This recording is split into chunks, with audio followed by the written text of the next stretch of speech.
Hello everyone. For this 2023 holiday season and beyond, I hope you're all happily at peace and well. My name is Jeffrey Barstock. I'm a long-standing member of Venture House who so appreciates all it's done to help me foster real belief in myself. I'm now about to regale you at this moment with the vocal reading of my new, quite uplifting Christmas theater piece entitled As of That Night. It's a dramatic Christmas story infused with some subtle humor and love for dogs, culminating into a very happy ending. I'll be portraying the only 3 different characters in it, as well as vocalizing its scene descriptions and stage directions. It runs about 30 to 40 minutes. In As of That Night, there is no Battlestar Galactica Star Trek plot pyrotechnics, no foul language, no chorus girls, absolutely no witnessed conflict, no musical showstoppers, no lavish sets, no costumes. It's spiritual but not simplistic. In its unfoldment, it reveres God through the highly dramatic story. Christ endorsing, it's about everything of which the true spirit of Christmas consists. If you decide to presently experience it, knowing all that, I humbly thank you for your time and patience. And now, As of That Night, with its dedication, which is as follows. Inspired by all-powerful, loving, and wise God, a new 3-scene Christmas theater piece composed from the heart-mind of yours truly, Jeff Barstock, who so respectfully and infinitely adores him.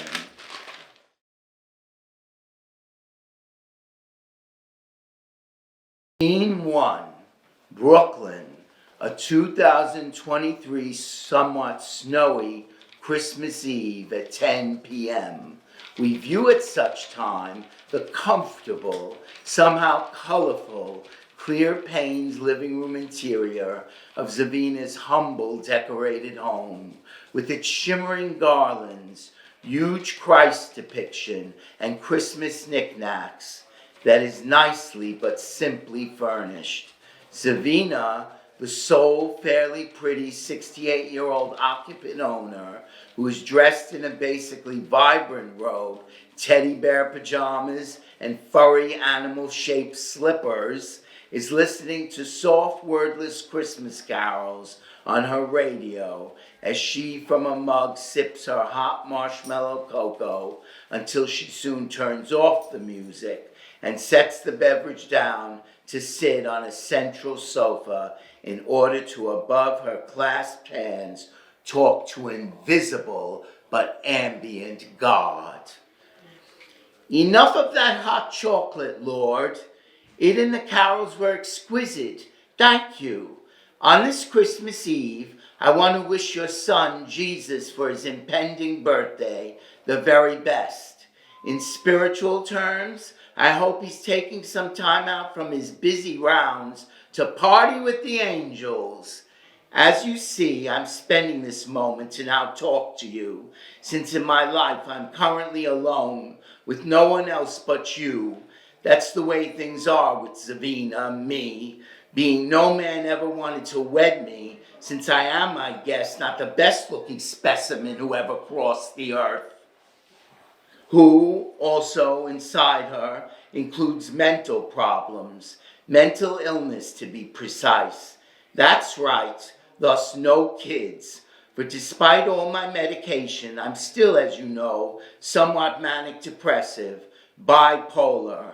So after I, from my job as an AT&T phone operator, retired with, thanks to you, a Social Security buffered, substantial pension, I was refused acceptance to convents for living and seriously serving as a nun, since they, in spite of my condition, all wanted me to be soundly, intensely stable, which often I'm not.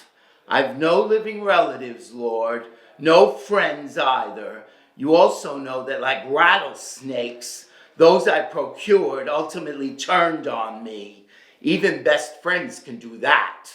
Therefore, I'm now totally alone this Christmas Eve, solo, which depresses or so depresses me, only because for all those and other reasons, purpose eludes me. I, despite my AT&T years, am left with no purpose finally, which causes me to now want to literally kill myself. So please help me, being that like James Stewart as George Bailey in the film Wonderful Life said at one point, I'm at the end of my rope, the very end, finito, since to my life there's no purpose anymore. Thus help me, please, I beg of you, help me. She covers her face with her hands to sob. As Zavina painfully does, she hears repetitive outer knocking on her sealed front door. So she wipes her face tear-free and verbally responds, just a moment, I'm coming. At a good clip, Zavina now walks to the door to open it. Once she's unlocked it to view, her and we through the entrance see Triff, a somewhat simply, if poorly dressed, standing, handsome, slim, 8-year-old boy who is firmly but gently holding a live, frisky puppy in his arms. It and Triff are a bit covered with snow. Strapped to the boy's shoulders is a loaded shut school backpack. He speaks. I'm sorry to bother you, miss, but my only parent, my dad, is an alcoholic who beats me. Right now he's sleeping off a full booze flask.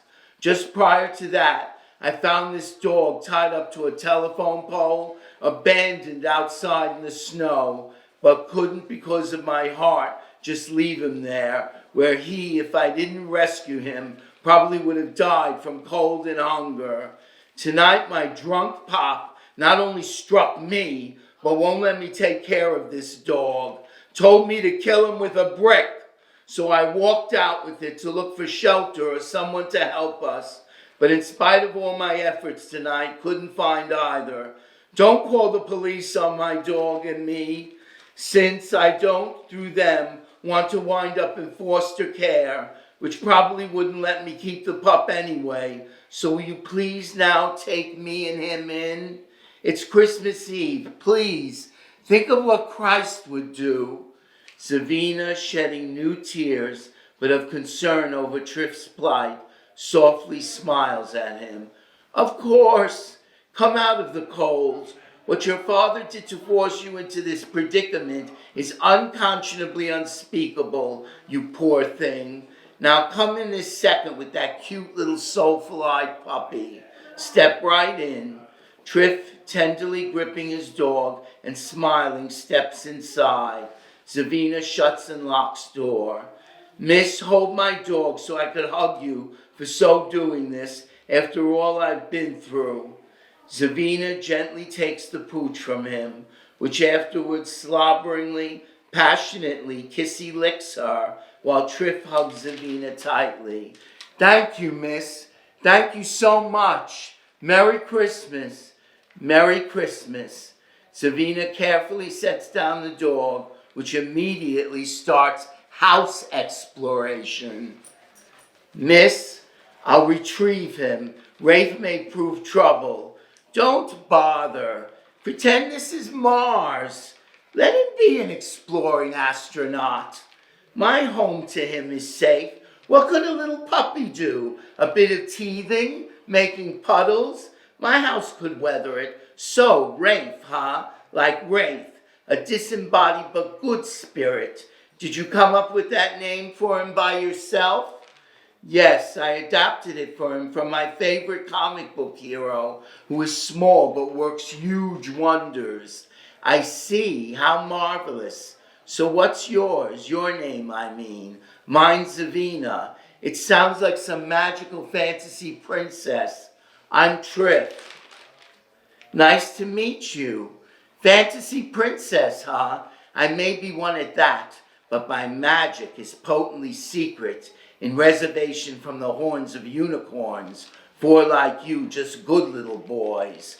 So your name's Triff, as in trip past the cosmic realm. I like the sound of that. So give me your coat, Triff, and backpack, which must be heavy. In here there's plenty of heat you can feel now, I'm sure. Thus a coat's not necessary. Afterward I'll fix you something to eat. For your dog too, since you're both likely famished after all your nocturnal shelter searching. Those things, let me help you off with them.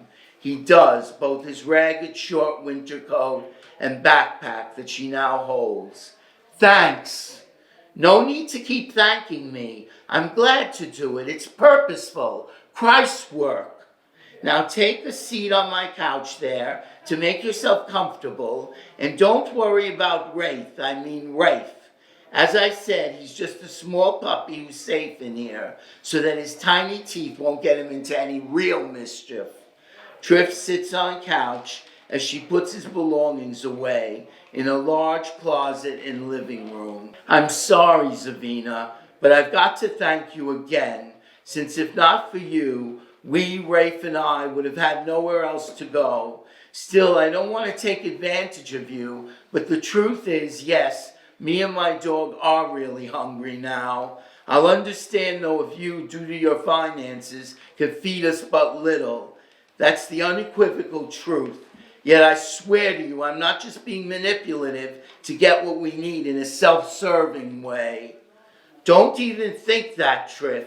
I've plenty of food for you both. You're thoughtful and bright.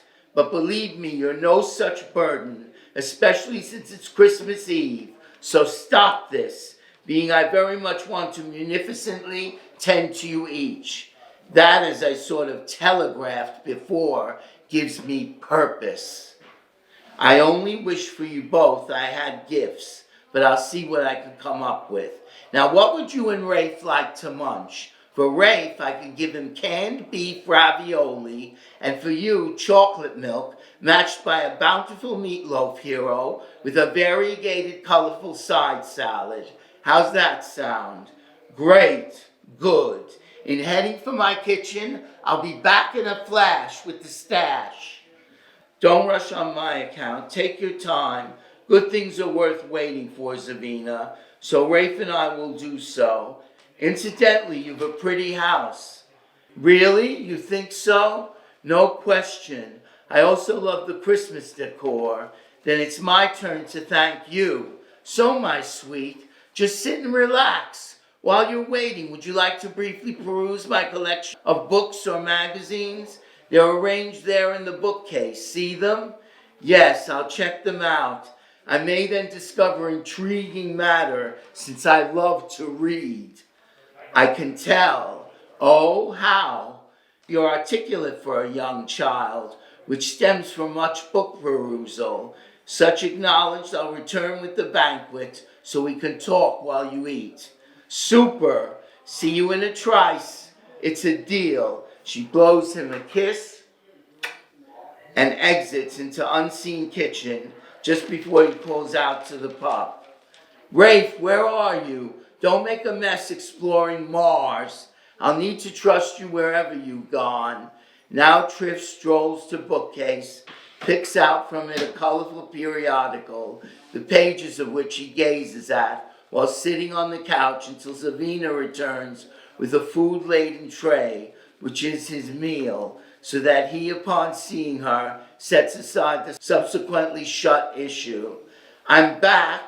Rafe's Cosmos razor-sharp instincts just detected his ravioli in the kitchen, so is there now, chowing down. Here's your meal. I'll set it on the stand. She, on the stand, places his food tray, which is complete with utensils and napkins. This looks fantastic. She sits with him, puts her comforting hand on his shoulder. Don't wolf it down, though, Triff, no matter how hungry you are, so you won't choke nor compromise your digestion. Don't fret, I won't. He begins eating and drinking while she talks to him. Between swallows, tell me about yourself. You attend class, I take it, from my seeing your book bag. What's school like, And where's your mom? You said your dad's your only parent. Is she alive? No, she died of heart cancer. This is delicious. You're a good cook. My mom was too. Enjoy and continue. Go on with what you were saying. School is often boring, but exciting sometimes, depending on what's taught, amid its vivid outer space and wildlife video documentaries. I have acquaintances there too, who've common interest in it, but no true friends. In school, yes, no friends. Yet out of it I have the ambition to, when I grow up, want to be a newspaper journalist. That's wonderful, but real true blue pals, Triff, are hard to come by. The ones I thought I had no longer are part of my life, considering how they wound up treating me. So you and such are not alone. Anyway, I so loved my mom, who as a friend was my most beloved and loyal one. She was a wise, smart wit, as well as a sculptor and great ballet dancer. What a sense of humor she had, could make me laugh until I was breathless, quick-witted, affectionate. I really miss her. I'm so sorry about her death, Triff, but never fear. Her heaven-enhanced solid soul body is now with the angels, watching over you, not wanting you to, in mourning her, be sad, since with God she's now sound and happy. But I'm sure because she loves you, doesn't countenance your dad's behavior. I somehow know this. So do I, sort of. And my dad viciously mentally abused her. He was always a drinker, but after she died, his dipsomania increased, while she, when she was alive, defended me from his attacks. The whole scenario, my poor boy, took its toll on you, I'm sure. It did. Once she died, I weathered his abuse as best I could, but now can't take it anymore since he's gotten worse. The beatings are bad. If I go back to him, I know that one day he'll kill me. I fear that. Listen to me, Triff. You've been very brave while justified to hate him, but when parents are to their offspring or to anyone else really abusive physically and mentally, it's often because they as children were once child abuse victims themselves.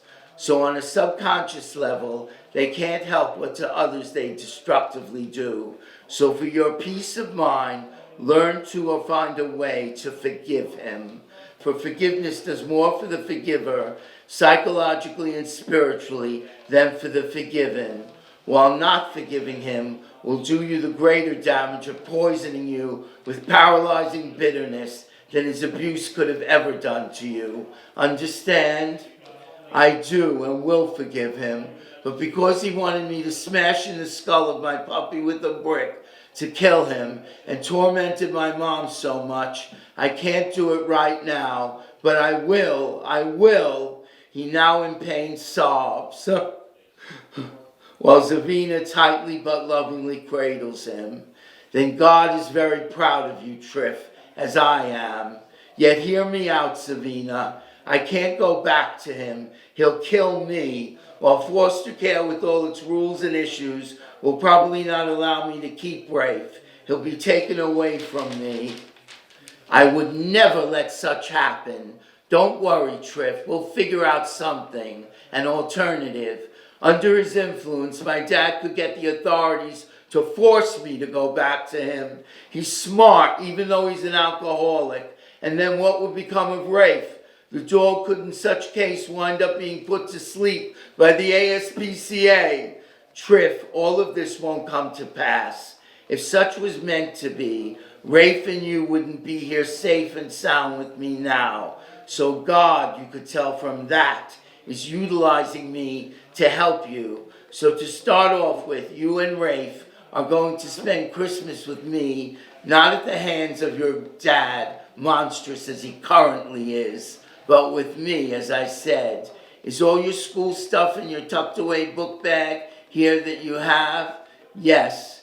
Then until, as I said, we figure out something, you'll live with me here while you attend class. But I don't want to be a burden to you, Zavina, only to get you into trouble. Trouble? Let me and God concern ourselves with that. All right, my love? We'll see how he works it all out through me. You're God's tool, as we all should be, Triff. There's no refuting that. It's what Christ wants. For if more people were, this world would be better, joyous, which is what Christmas is all about. I see you finished your meal. You still hungry? I suspect your dog mustn't be, since I fed him a huge can of Chef Boyardee. Gave him water, too. What an angel you are. I'm not purely one, since my past is checkered, yet I'm not about to let a little puppy starve, nor a young growing boy. So again, you still famished? No thanks, it was filling. I've had enough. Good. Savina, can I ask you something? Shoot, love. From the time he was born and laid in the manger, you think Christ had a decent childhood? That when he was 8 years old, Joseph and Mary treated him right? You mean never beat him like your dad struck you? No, they never did. I'm sure they were always loving, kind, and good to Jesus. That I'm happy for him, since I love the Lord very much. You're a resplendent soul for a boy, so I know. Yet after this night you've had, you must be exhausted now. So why don't we get you ready for bed? And then tomorrow, Rafe, I, and you will spend Christmas together. Afterward, we'll work on your future. How's that? Sounds terrific. Hopeful. All right, then, come. You could sleep in my spare bedroom with Rafe to cuddle up with. If he will, which would make me happy. Why wouldn't he? He's your baby. You're right. So, Triff, let's act on this. Take my hand. He does, and they both exit for the unseen spare bedroom. Blackout.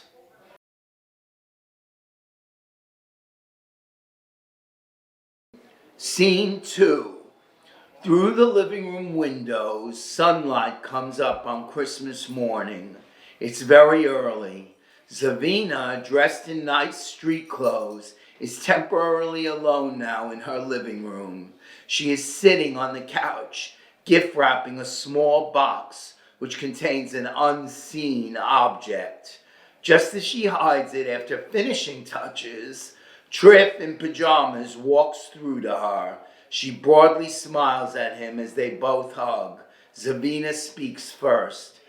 Merry Christmas, my cherub, and a good one to you, Zavina. I have something for you. Wait here. She swiftly removes the beautifully wrapped box and hands it to him. For me? For no one else in this room I can think of. Oh, but I haven't anything for you. Not true. You're my gift, my purpose. Now open it. He does, and gazing inside, joyously weeps. For Rafe, look at this. It's a gorgeous, bejeweled, soft puppy collar attached to a colorful Christ medallion.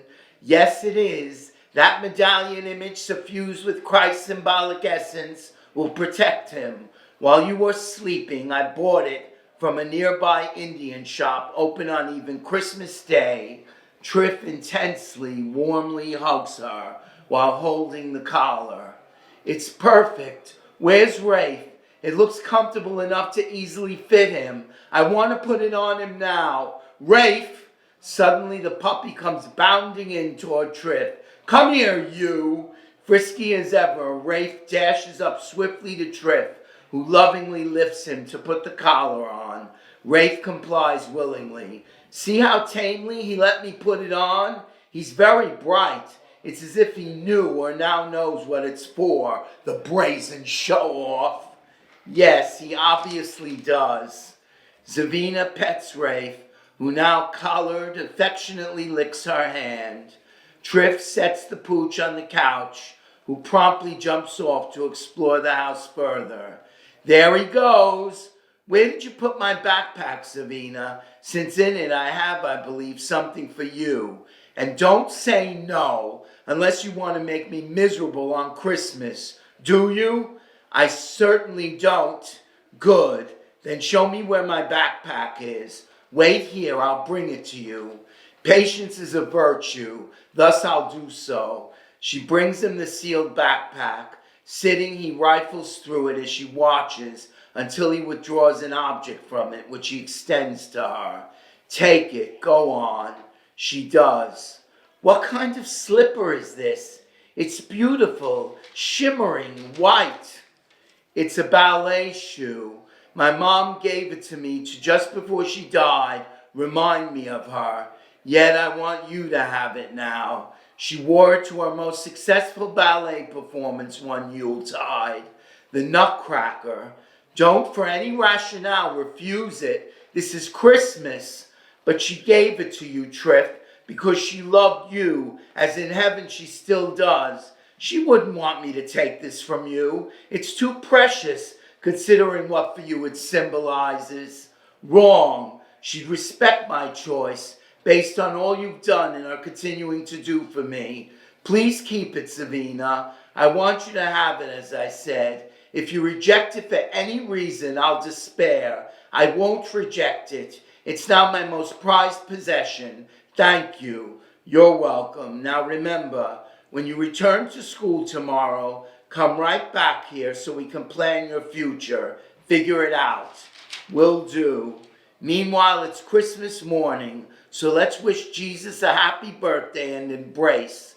Happy birthday, Christ. Happy birthday. They hug. Blackout.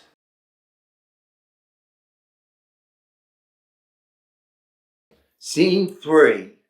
Light comes up on Zavina's living room, 4 in the afternoon, on a school day a month after Christmas. Zavina, plainly dressed and who's just fed Rafe, anxiously awaits Triff, who finally shows up in her front doorway, but accompanied by Farrellane, a beautiful 33-year-old woman who looks like an angel in her nice street clothes. Triff speaks first. Savina, can we both come in? I brought a friend, a good real one. Yes, please do. Any loyal true friend of Triff is also my own. My humble abode's open to you. Farrellane, smiling and Triff grinning, walk in as Savina shuts door. The visitor extends her hand. I've heard so much about you from Triff, Savina, so it's a real pleasure to at last meet you. My name's Farrellane. I'm his 3rd grade teacher. I won't keep you long. Triff, whom we all love, told me about his dad, everything, including Triff's dog. And so, without going into all the subsequent details, which are complex, I could tell you that family court mandated for Frake, Triff's pop, to no longer be allowed custody of the boy, but to hand him and his dog over to me and my husband for adoption. By me, we're adopting him, with the implemented proviso that Triff and the dog will be able from here on through forever to see you whenever you and they like. Holidays too, the works. Savina, listen. My husband is a good man. In my love for Triff, I'm a responsible Christian, so he'll have a good, loving home with me and the dog. I wouldn't steer you wrong, believe me. You can even stay with me for long periods in my home to be with the boy and Rafe. Normally, considering the bond you have with them, I'd say you should have adopted them yourself. But please regard their future. You're 68 and I'm 33.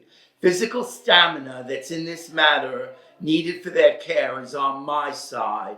So what it gets down to is this. I'll be the strong tree and you'll be love's sunshine for them both. My husband, unlike Frake, isn't abusive, but supportive in every sense. He's a glistering, loving, steady rock. Been so in my life all along, and will be for Rafe and Triff. Zavina, I need your blessing for this. Remember, it's in Triff's best interest. Rafe's too. They'll be well provided for by me and my husband, I assure you. And you could see them, as I said, whenever you like.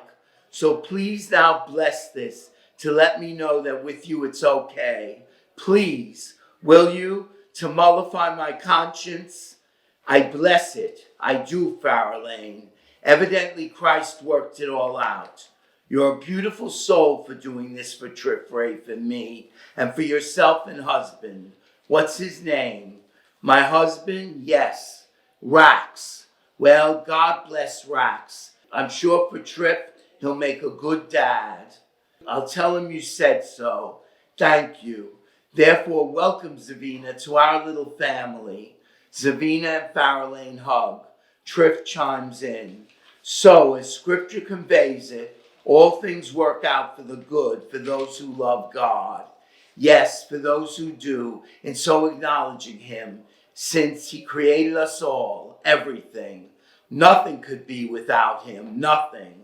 For our inner gifts, in all their magic, and whatever by instinct we're able to manifest, could never materialize without the one who caused the moon, stars, nature, and all we are to warrant existence. Without him, we're ultimately lost. Right, Rafe? Rafe barks in concurrence. Woof, woof! Yes, no other truth has ever had more meaning. And so we courageously, stubbornly go on. A final blackout. Curtain, the end. Thank you.